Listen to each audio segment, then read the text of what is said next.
அஸ்ஸலாமு அலைக்கும் வரஹ்மத்துல்லாஹி வபரகாத்துஹு. நவீன கால குழப்பங்களும் ஃபித்னாக்களும் என்ற வரிசையில் நம்ம இன்றைக்கி பார்க்க போகிறது கேன்சல் கல்ச்சர் பற்றிங்க. அது என்ன கேன்சல் கல்ச்சர், அதனுடைய இஸ்லாமிய பார்வை என்ன அப்படின்றத நம்ம பார்க்க போகிறோம். இதற்கு என்ன சொல்லுவாங்க என்றால், தமிழில் விலக்கு கலாச்சாரம் என்று சொல்லுவாங்க, ரத்து கலாச்சாரம் என்று கூட சொல்லுவாங்க. பொதுவாக பார்க்கலாம் இல்லைங்களா, இப்போ சமூக ஊடகங்களில் ஒரு செலிபிரிட்டியை காலி செய்ய கூட்டாக மக்கள் பயன்படுத்தக்கூடியது இந்த கேன்சல் கல்ச்சர் என்று சொல்லக்கூடிய இந்த ஆயுதம். இது ஒருவரை சமூகம் அல்லது தொழில் ரீதியாக ஒதுக்கி வைக்கக்கூடிய ஒரு நடைமுறையை குறிக்கக்கூடியது தான் இது. ஒருவருடைய சர்ச்சைக்குரிய கருத்துகள் அல்லது செயல்களுக்காக அவரை சமூக வலைதளங்களில் அல்லது நிஜ வாழ்க்கையில் முழுமையாக புறக்கணிப்பது அல்லது ஒதுக்குவது இதனுடைய முக்கிய அம்சம். அதாவது ஒருவரை சமூகத்திலிருந்து முழுமையாக ரத்து செய்வது அல்லது விலக்குவது போன்ற நடைமுறையை தான் இந்த கேன்சல் கல்ச்சர் குறிப்பிடப்படுகிறது. இது தீனுடைய விஷயங்களும் நடக்குது இல்லைங்களா. சில இளம் தாயிகள் என்ன செய்கிறாங்க, சில நபர்கள், சில ஆலிம்கள் செய்யக்கூடிய பிழைகள், தாயிகள் செய்யக்கூடிய பிழைகளின் காரணமாக முழுவதுமாக சோஷியல் மீடியாவில் அவங்கள பற்றி அவங்கக்கிட்ட எந்த ஒரு ஹைரும் என்பது போல் அவங்கள முழுமையாக ரத்து செய்ய துடிக்கிறதை இன்று பார்க்கலாம். ஒரு சமூக புறக்கணிப்பு, ஒரு சமூக பகிஷ்காரம் என்று கூட சொல்லலாம். ஸோ இன்றைய சமூகத்தில் யாராவது ஒருத்தர் ஒரு தவறு செஞ்சாலோ, ஒரு சர்ச்சைக்குரிய கருத்து சொன்னாலோ, அல்லது கடந்த காலத்து தவறுகள் இருந்தாலோ அவரை பொதுவாக பழி சுமத்தி முழுமையாக சமூகத்திலிருந்து ஒதுக்குவது தான் இந்த கேன்சல் கல்ச்சர். அவர் மன்னிப்புக்கும் திருந்துவதற்கும் இடம் கொடுப்பது கிடையாது.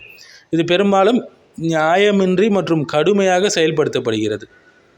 இதை நபிகளாரும் எதிர்கொண்டார்கள் இல்லையா. நம்ம பார்க்கலாம், மக்கால நபிகளார் என்னென்னலாம் சொன்னாங்க. இவர் ஒரு பொய்யர், இவர் ஒரு சூனியக்காரர், இவர் ஒரு ஜோசியக்காரர் என்றெல்லாம் சொன்னாங்க, இல்லை பைத்தியக்காரர் என்றெல்லாம் அழைத்தாங்க. நபிகளாரை எப்படியாவது புறக்கணிக்க வேண்டும் முழுமையாக என்று இது பண்ணாங்க. அவர் ஒரு கவிஞர் என்று கூட சொன்னாங்க. 3 வருடம் அபுதாலிப் பள்ளத்தாக்கில் இருந்தாங்க. சமூகத்தால் புறக்கணிக்கப்பட்டாங்க. குடும்பங்களை பிளக்கக்கூடியவர், குடும்ப உறவுகளை முறிக்கக்கூடியவர் என்றெல்லாம் பழி சுமத்தினார்கள். நபிகளாருடைய பதில் என்ன இதுக்கு?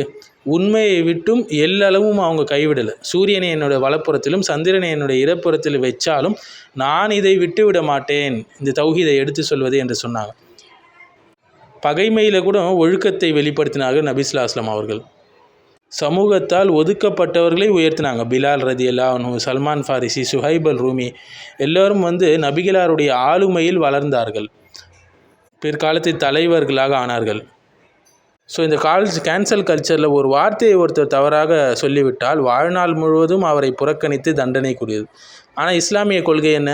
அவருக்கு தௌபாவை நீங்கள் மேற்கொள்ளுங்கள் என்று சொல்லி பாவம் மன்னிப்பின் பக்கம் அவருக்கு வழிகாட்டுவது. பொது வழியில் பழி சுமத்துவதற்கு எல்லாரும் ரெடியாக இருக்காங்க இந்த நவீன காலத்தில். ஆனால் ஒரு குற்றங்களை மூடி மறைக்க சொல்லுது இஸ்லாம். அடுத்து நிரந்தரமாக ஒதுக்குவதற்கு துடிக்கிறார்கள். ஒருத்தவர் தவறு செஞ்சுட்டாங்கன்னா திருந்துவதற்கு வாய்ப்பு அளிக்கிறது இஸ்லாம். நபிகளாருடைய ஹதீஸ்களில் நம்ம பார்க்கலாம். இது பொய்கள், ஊகங்களை பரப்பி ஒருத்தவரை ரத்து செய்வதற்கு துடிக்கிறார்கள். ஆனால் நல்லெண்ணம் கொள்ள வேண்டும் என்று நபி ஸல்லல்லாஹு அலைஹி வஸல்லம் சொன்னாங்க. நபிகளார் சொன்னாங்க, திருமீதியில் வரக்கூடிய ஹதீஸ், யாராவது தன் சகோதரனுடைய மதிப்பை, கண்ணியத்தை காப்பாற்றினால், அவரை டிஃபெண்ட் செஞ்சால் அல்லாஹ் அவருடைய முகத்தை நரகத்திலிருந்து பாதுகாப்பான் என்று சொன்னாங்க. ஸோ நரகத்திலிருந்து நம்மை பாதுகாப்பதற்கான ஒரு வழி நம்ம சகோதரரை அவர் இல்லாதப்போ டிஃபெண்ட் பண்ணுறது, அவர் கண்ணியத்தை பாதுகாப்பதற்கு டிஃபெண்ட் பண்ணுறது மக்கள் மத்தியிலும். மேலும் ஒரு மனிதன் தான் கேட்டதையெல்லாம் பரப்புகிறான் என்றால் அவன் பொய்யன் என்பதற்கு இதுவே போதுமானது என்று நபிகளார் சொன்னாங்க. சஹீஹ் முஸ்லீமில் வரக்கூடிய ஹதீஸ். ஸோ இன்றைய சூழலில் நமக்கு என்ன செய்ய வேண்டும் என்றால், தவறுகளை திருத்த முயற்சிக்க வேண்டும். அவங்களை முழுவதுமாக ஒதுக்காமல், புறக்கணிக்காமல். அடுத்தது உண்மையை பேசி நிலைநிறுத்த வேண்டும், பிரபலம் இல்லை என்றால் கூட.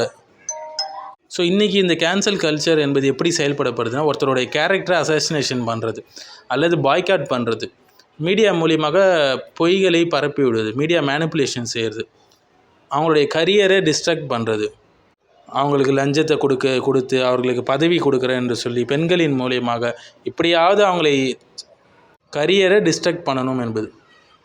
நபி ஸல்லல்லாஹு அலைஹி வஸல்லம் 2 பேரையும் வித்தியாசப்படுத்தி பார்த்தாங்க. வேண்டுமென்றே தீங்கு செய்யக்கூடிய ஒருத்தனையும், அதே நேரத்தில் அறியாமையின் காரணமாக பிழைகள் விழக்கூடிய ஒருத்தனையும் வித்தியாசப்படுத்தி பார்த்தாங்க. எல்லாரையும் தனித்தனியாக டீல் பண்ணாங்க. யார் ஜென்யூனாக சின்சியராக தௌபா செய்ய வந்தாங்களோ அவங்களே மன்னித்தார்கள். யாரெல்லாம் இன்டென்ஷனோட இஸ்லாத்தை பரிகசித்தாங்களோ அவர்களை நபிகளார் எதிர்த்தார்கள்.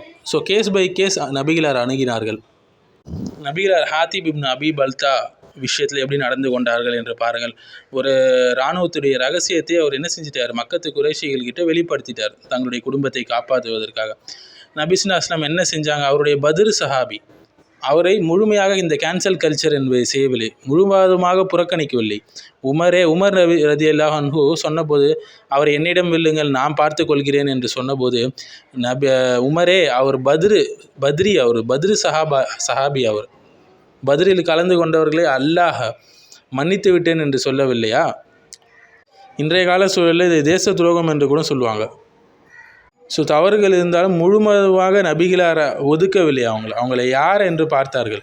அடுத்தது காப் இப்னு மாலிக் தபுக் போரை தவிர்த்து கொண்டார் இல்லையா? 3 சஹாபாக்கள் பங்கேற்காமல் இருந்தார்கள். அவர்கள் மீது அவர்களை திருத்த வேண்டும் என்பதற்காக நபி ஸல்லல்லாஹு அலைஹி வஸல்லம் என்ன செஞ்சாங்க, ஒரு 50 நாட்கள் அவங்களை சமூகத்திலிருந்து புறக்கணிப்பு செய்தார்கள். நிரந்தரமாக அவங்களை ஒதுக்கவில்லை, மாறாக 50 நாட்களுக்கு பிறகு அல்லாஹ் அவர்களை மன்னித்ததாக தூயப்படுத்தி வஹி இறக்குகிறான். சூரத்து தௌபாவுடைய வசனங்களை நாம் பார்க்கலாம். ஸோ தவறுக்கு தண்டனை கொடுத்தாங்க நபி ஸல்லல்லாஹு அலைஹி வஸல்லம், ஆனால் திருந்துவதற்கு ஒரு வாய்ப்பை கொடுத்தார்கள், திருந்தியவருக்கு மன்னிப்பை வழங்கினார்கள். அடுத்தது முனாஃபிகீன்கள் விஷயத்தில் பாருங்கள். அப்துல்லா இப்னு உபை போன்றவர்கள் பல முறை நபியை எதிர்த்தாங்க. நபி அவர்களை அப்போதே கொன்று விட்டிருக்கலாம், அவங்களுக்கு அந்த பவர் இருந்தது, ஆனால் அவங்க அதை செய்யலை. அவங்களை முழுவதுமாக ஒதுக்கவும் இல்லை, அவர்களுக்கு நிறைய வாய்ப்பு கொடுத்தார்கள், ஒரு முறையாவது அவங்க திருந்திட மாட்டாங்களா என்று. அடுத்தது வக்ஷி அவர்களை பாருங்கள். அவர்கள் என்ன செஞ்சாங்க, ஹம்சா ரலியல்லாஹு அன்ஹு அவங்களை ஈட்டியால் குத்தி கொன்றார்கள். பிறகு சில காலம் கழித்து அவங்க இஸ்லாத்தை ஏற்க வருகிறார்கள். நபி ஸல்லல்லாஹு அலைஹி வஸல்லம் என்ன செஞ்சாங்க, உங்களை பார்க்க நான் விரும்பலை, நீங்கள் முஸ்லீம் என்பதால் உங்களுக்கு ஆபத்து இல்லை, உங்களுக்கு பாதுகாப்பு உண்டு என்று சொன்னார்கள். பிறகு வக்ஷி அவர்கள் தாவாவில் ஈடுபட்டாங்க, முசைலமா கத்தாபை கொன்றார்கள். அதாவது ஒரே ஈட்டி தான், ஆனால் இந்த முறை என்ன செஞ்சது, இஸ்லாத்தை காப்பாற்றியது அல்லாஹ்வுடைய உதவியை கொண்டு அந்த ஈட்டி. முன்பு அந்த ஈட்டி ஒரு சஹாபியை கொல்ல துணிந்தது, ஆனால் நபி ஸல்லல்லாஹு அலைஹி வஸல்லம் உடைய அந்த அரவணைப்பு என்ன செஞ்சது, வக்ஷி அவர்களை இப்போது இஸ்லாத்தை காப்பாற்றுவதற்கு அந்த ஈட்டி பயன்படுத்துது. பொய்யன் முசைலமா கத்தாபை அது கொன்றது.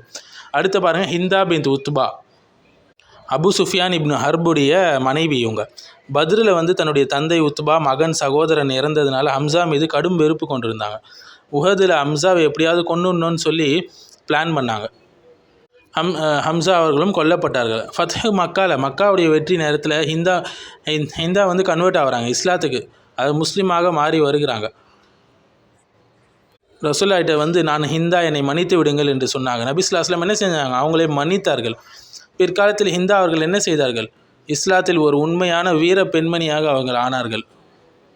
இவர்களுடைய தவறின் காரணமாக நபிகளார் முழுவதுமாக புறக்கணிக்கவும் இல்லை, இவர்களை அதாவது பழி வாங்கவும் இல்லை.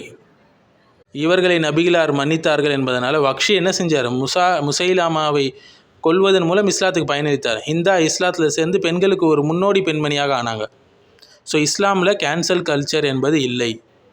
ஸோ நபிகளாருடைய சொல்லிக் கொடுத்த அந்த அடிப்படைகளை நாம் பின்பற்ற வேண்டுமே தவிர, இந்த காலத்தில் ஒருவர் தவறு செய்து விட்டார், பிழை செய்து விட்டார் என்றால் மாறாக இந்த நவீன இந்த விஷயங்களை உத்திகளை எல்லாம் கையாளக்கூடாது.